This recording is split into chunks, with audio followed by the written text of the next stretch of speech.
Halo pemirsa, senang sekali kembali berjumpa bersama saya Regina Mangkei dalam program Bincang-Bincang. Pemirsa, di awal tahun 2026, publik sempat dihebohkan dengan kenaikan tarif pajak kendaraan bermotor. Ini jadi satu perbincangan yang hangat, bukan hanya di jagat media sosial, bahkan sampai ke kedai-kedai kopi, pemirsa.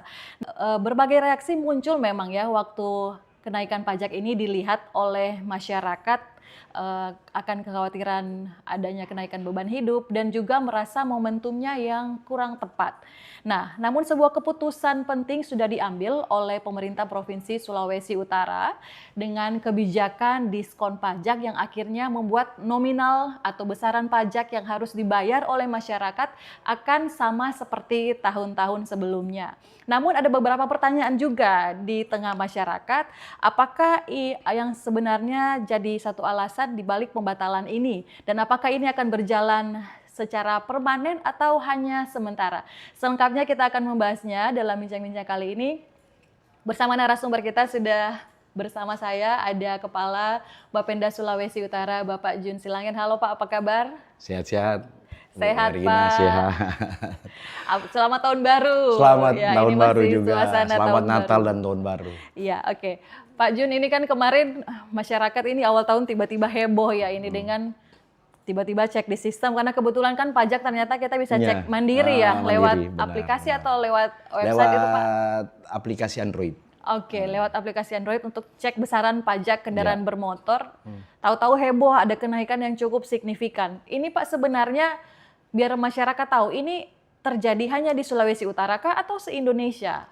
Apa yang jadi latar belakang kenaikan itu Pak? Oke, terima kasih. Jadi kenaikan pajak ini sebenarnya karena mengacu kepada Undang-Undang 1 tahun 2022 Oke.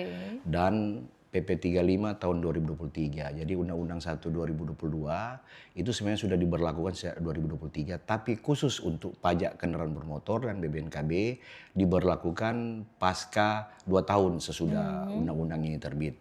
Undang-Undang 1 ini sebenarnya membatalkan Undang-Undang 28 tahun 2009. Yang signifikan pengaturan dalam Undang-Undang 1 ini adalah terkait bagi hasil pajak daerah. Oke. Khususnya pajak PKB dan BBNKB. Oke. Nah, di dalam Jadi ini sebenarnya amanat undang-undang Amanat sudah sejak tahun undang-undang 2022 yang harusnya direalisasikan 2 tahun 2025, kemudian. ya, Oke. 2 tahun kemudian. Tapi di dalam berjalannya waktu memang ada beberapa kebijakan dari pemerintah pusat juga yang diambil Oke. berselang dengan itu. Nah, ketika dibatalkan Undang-Undang 28 2009, pada akhirnya skema bagi hasil berubah. Oke. Yang seharusnya dulunya skema bagi hasil 70-30, jadi 70 provinsi 30 kabupaten kota, skemanya menjadi option pajak untuk kabupaten kota. Di mana skema ini mengatur kalau dulu yang collecting terhadap pajak daerah, khususnya PKB dan BBNKB itu oleh provinsi, Ya. ketika berlaku Undang-Undang 1 dan diterapkan di tahun 2025, option pajak ini tidak lagi masuk ke kas daerah provinsi, tapi Oke. langsung ke kas daerah kabupaten kota. Secara real time. Secara real time. Kalau dulu direkap per Dulu bulan direkap atau per tahun, Pak? biasanya kita buat penetapan per bulan dan Oke. biasanya penyalurannya mengikuti sesuai dengan kemampuan keuangan daerah. Oke. Nah, skema ini yang memang berubah drastis.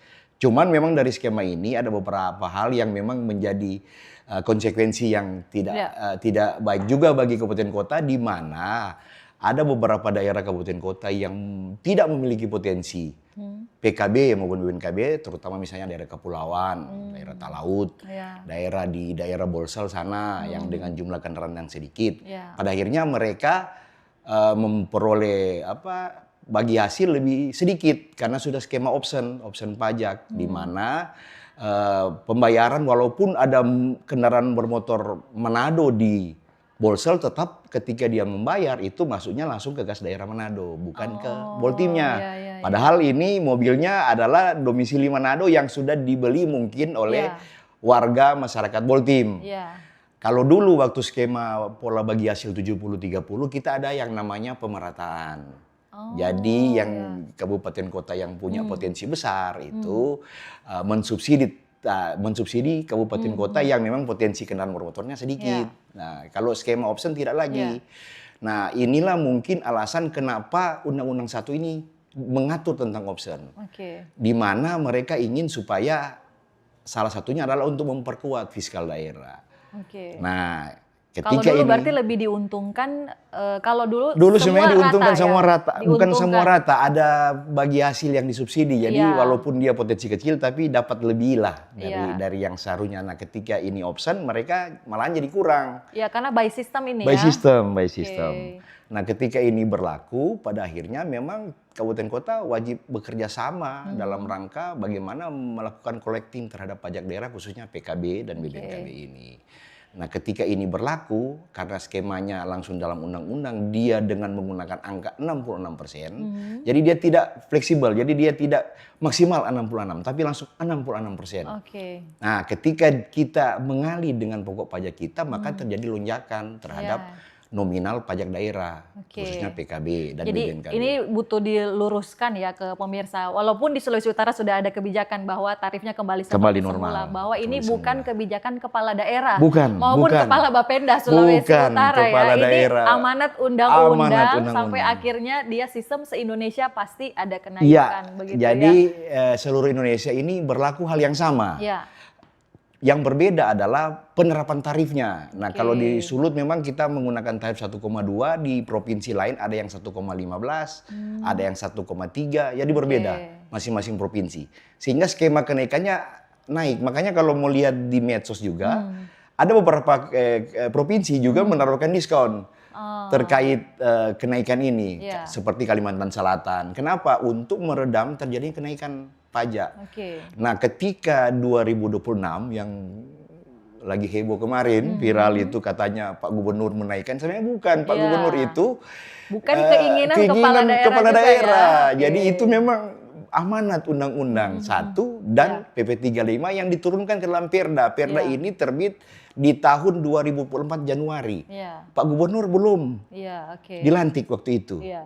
Kan Bahkan seperti sampai itu. ada yang menyalahkan kepala Bapendanya Bapenda, bikin ya. kebijakan sepihak. Kebijakan katanya. sepihak, padahal tidak. Ini adalah amanat undang-undang yang dimana kita mengacu undang-undang agar ada skema option ini langsung Oke. transfer atau dipindah bukukan di hari itu juga ke kabupaten kota. Ya, ini sebenarnya adalah salah satu memberikan ruang gerak fiskal di mana pemerintah daerah ini secara kabupaten kota secara langsung bisa menerima dana tunai Oke. di hari itu juga dan bisa digunakan oleh untuk mereka dalam rangka melakukan kegiatan baik pemerintahan, pembangunan dan kemasyarakatan. Jadi sistemnya sebenarnya sudah lebih baik lebih begitu ya, baik, real time. ya, Cuman ya. memang yang potensi kendaraannya kecil mungkin harus Kecil. balik nama ke kabupaten kota tersebut atau seperti apa? Kita akan bahasnya usai jeda.